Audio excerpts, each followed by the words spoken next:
So it seems like Apple is finally listening to the consumers and giving us a solution to one of the biggest problems that we've had since the beginning of the pandemic, and that is using Face ID with your masks on. Now, unfortunately, we are not getting Touch ID just yet, but Face ID is getting a bit of a facelift, so to say.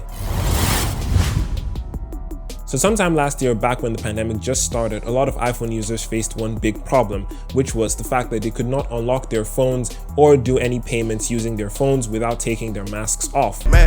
due to the fact that Face ID did not work when your face was covered. It was also a problem with people who wore sunglasses a lot or just usually had fogged up glasses or something like that. And that began the movement for Apple to reintroduce Touch ID back into the iPhones so people could unlock their phones conveniently without compromising their safety by taking off their masks. Now, new leaks and rumors have come from notorious Apple leaker Jon Prosser on his website Front Page Tech that suggests that Apple have been working on some new Face ID hardware that will actually work and allow you to use your masks and wear your glasses and still unlock your phone conveniently. As you can see from the renders on the screen, Apple have created this special case with a new Face ID array at the top, which would attach to other iPhones and try to see if they can unlock them with these new conditions, rather than giving the employees the unreleased iPhones that probably have this new Face ID hardware. Now, unlike the trick or hack that some people found out a while ago where they would re-enroll their faces with their mask on and off in order to trick the Face ID sensors into unlocking while they were wearing their masks, this is an entirely new solution that has entirely new hardware.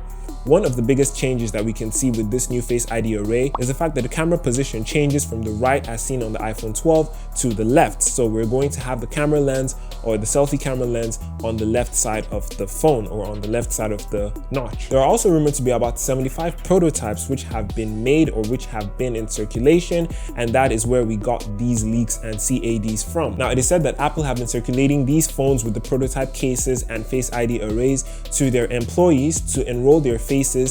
normally with Face ID and then put on a mask and some fogged up glasses to see if the Face ID would actually still identify them and work. And so far they've reported a very good success rate. So this new Face ID array seems to be coming soon, where we'll have the opportunity to unlock our phones with our masks on, or if you're bespectacled like me and you can't see without your glasses, you can still unlock your phone while wearing your glasses, even if they are fogged up from the rain or something like that, which is pretty cool. It is very convenient, and I guess this, while not completely replacing the need for Touch ID, is a pretty satiable solution for now. So let me know what you think about this new Face ID array and this new feature in the comment section right below the like button. Do you believe that this will be coming with the new iPhone 13 series, or are we going to have to wait until the iPhone 14 in order to see the new and improved Face ID? If you enjoyed this video, please make sure to subscribe and check out my other iPhone related content I will be showing on the screen right now. Peace.